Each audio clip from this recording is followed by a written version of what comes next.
Closing, please accept my best wishes to everyone present here. And I'm looking forward to attending the handover ceremony when this project is completed. So I like to see teachers and students and community people there. So on that note, therefore, it is with great pleasure that I signed two contracts formalizing the agreement between the Embassy of Japan and Zion Hill Primary School as well as Epworth Primary School. Thank you very much. ありがとうございました。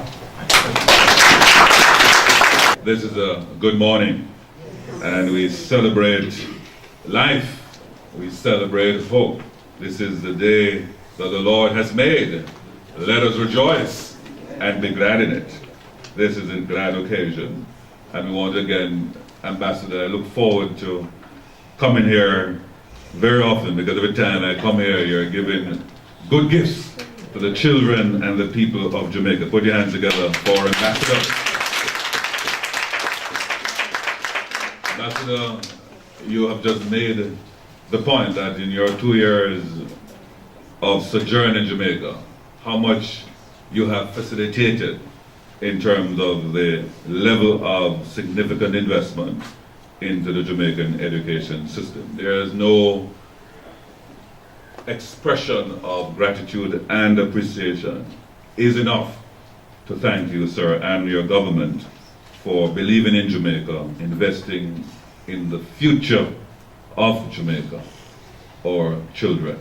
Congratulations again, thank you so much. Teachers have been told, Ambassador, were very wonderful stories about the rewarding experiences they have gained through the Japan exchange and teaching program.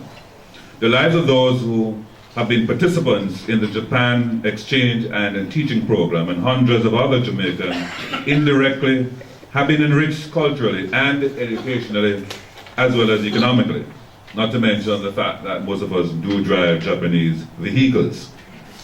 We hope, however, that this program can be expanded in the coming years. Ambassador, as you're aware, Jamaica's tourism industry is equally expanding very fast, as well as the maritime and logistics sector. Recently, Jamaica was ranked number 12 on the world's best destination list by TripAdvisor's Traveler's Choice, which is one of the globe's largest travel sites. Ambassador, Jamaica was ranked ahead of such destinations as Bali, London, Paris, and Rome. I didn't see, Japan featured in there, right? So hopefully we can help to transform Japan as a tourist destination. So we are ahead of Japan in some regards. Jamaica, however, wants to be number one in everything. So hopefully we can transform Tokyo as a major tourism destination. But we want some more Japanese to come to Jamaica to enjoy the warmth and the love of our people and our children.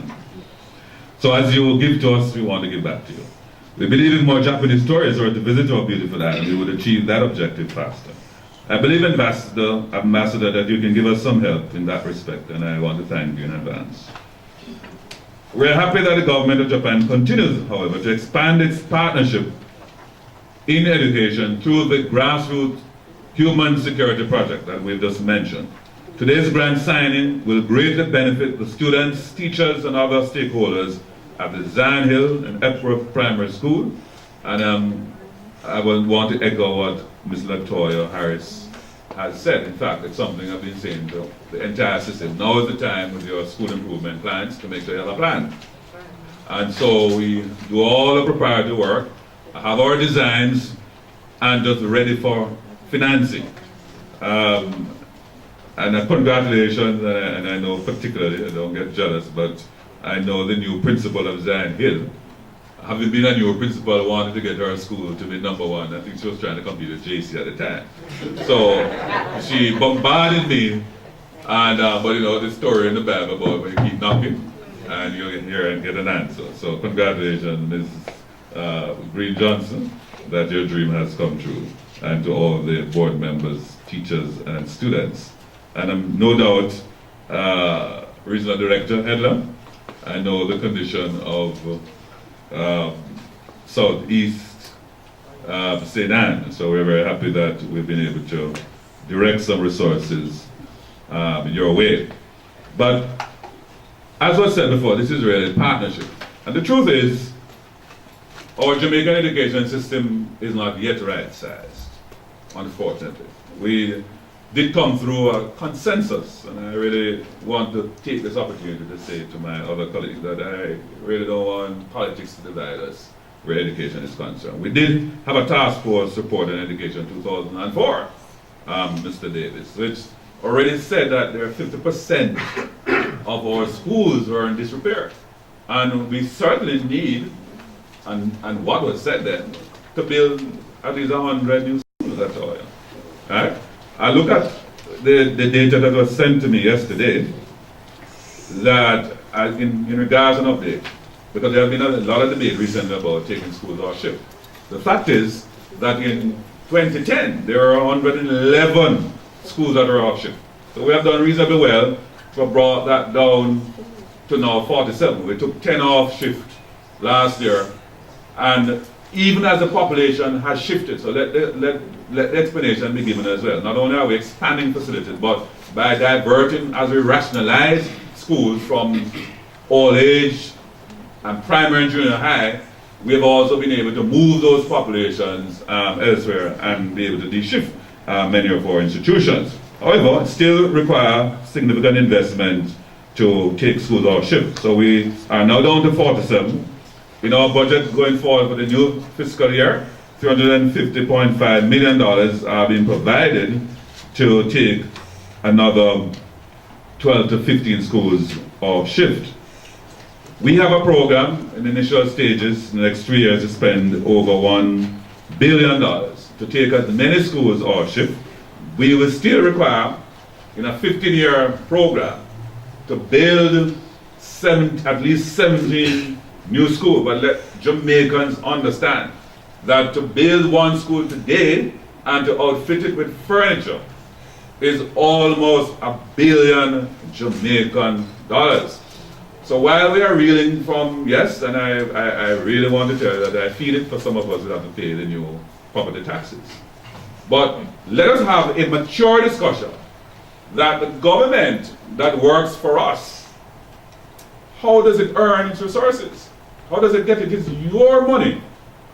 Those of us who work, it is that money that is used back to pay our salaries and to invest in infrastructure, education, etc. So it's either you're going to get it from taxes, and yes, if you don't move the tax rate up, it means therefore as a society we have to be far more productive, we have to have more businesses that are earning more profits.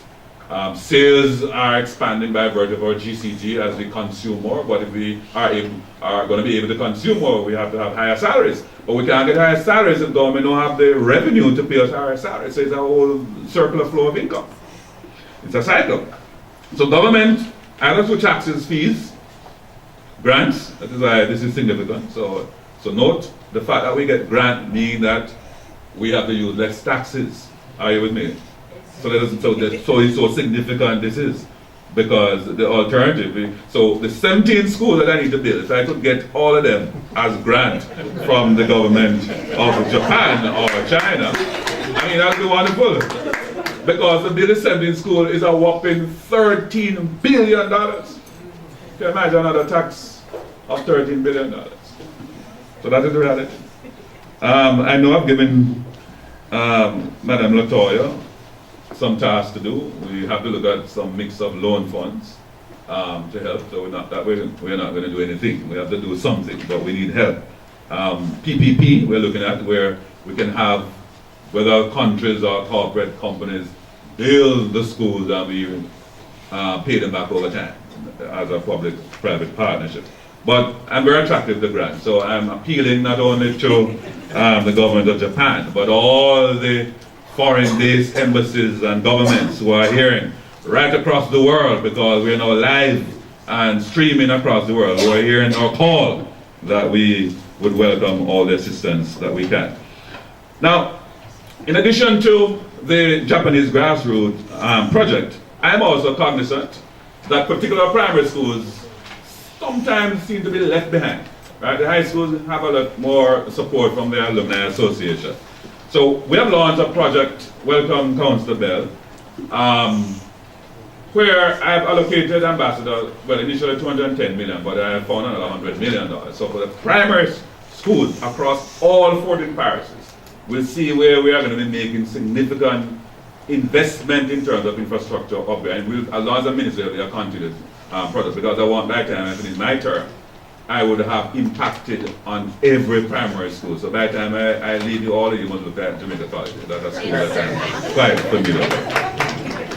And last year, we increased your janitorial grant, I promised you, by 42%. But I even give you more this year for the primary schools. Your per capita regular grant will move, Councillor Bell, from $930 per capita to a whopping $2,500 that they'll be getting as of April this year. So that is complementing what you're doing in terms of investments in our schools. Now, in regards to the path and the feeding program, well, we're doing some rationalization, and I know that some of you are getting from double dipping, and we have to rationalize. So I'm saying that it was never the intention of government for you to be on the NPL, the government's snack program, as well as feeding. Because the snack program was for only those who wouldn't have canteen facilities. So if you have canteen facilities and you're on the snack program and you're getting money for feeding, one of them will have to go. Because what I'm committed to is a cooked meal per day for each of our students 5 days a week. So that is what we're going to be doing, because I hear some of you are either selling it or having the students sometimes stoning each other with some of the pullers and the NutriBun. So we have to do some rationing. And I cannot allow scarce resources to be wasted. So we have to do some rationalization. We're investing also in the canteen facilities to make sure that they're upgraded so you can deliver quality meals. Where some schools nearby don't have the facilities, we can network, partnership again. But I prefer for them to have a cooked meal. The primary, we are making sure we have enough resources, textbook, etc. in the primary. Of course, we're rolling out the tablet in schools, but I'm saying the government is doing everything to make sure that all the things that the students need to do very well, they do so. I know some of you are exposed to national standards curriculum, and we're working with you to make sure that we're all on the same page with that. And we are making sure there are no barriers to access the education, no fees at primary, at secondary. And I know just today that government wants to get at least 50% space at the early child level as we transition and rationalize many of those basic schools to become infant school, or where we can attach infant department, because we will offer better quality education, particularly for the poor, free of cost by government. Because if we want to lift our people out of poverty, we have to reach them through education. One of the last components that bothers me that we have to fix to complete the cycle is that we still have an average of 20% absenteeism in our schools, particularly the rural areas. And you know why? Because in the rural areas such as Southeast, St. Anne, where we have a lot of poverty, a lot of poor people all over, cost of transportation, the road. So Council Bell has to fix the road. And when he fixed the road, we want now to roll out a national school bus system. Because the poor people who can't find, that's why the students attend school so irregular. And I'm sure you have a bus system in Japan for the students. Take them to school. Yes. But all the developed countries do. All those yellow buses you see on TV. Hello? School bus, dedicated school bus. Yes.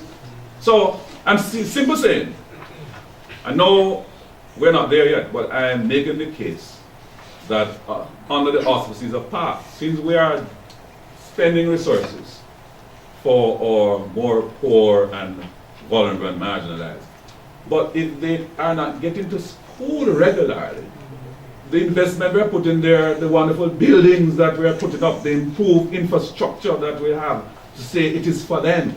But if they can't even reach At least where it's salvation, wherever you are, you can get salvation. You don't have to move from where you are. But for the quality education, as we are designed, unless you're going to have them being able to have the kind of technology in your home, and you're the same poor ones that don't have the technology in their home because they can't afford it. For them to benefit from the quality education, they must come and drink at the fountain of education at the school. So we will have to take them from where they are in their homes to school. So I'm only saying to Councillor Bell and the rest of us that you have to work with me, that it is imperative now to take education to the next level through the PATH program, that we have a comprehensive national school bus system that will be able to take our kids from home to school, from school back to home. We're piloting 5 parishes for September. And again, I welcome partnership from the government of Japan and all those who have money and transportation for us to take our children to school instead. I thought I would get a big applause for that. So finally, having completed the circle, we are investing in education, we are putting the facilities in place.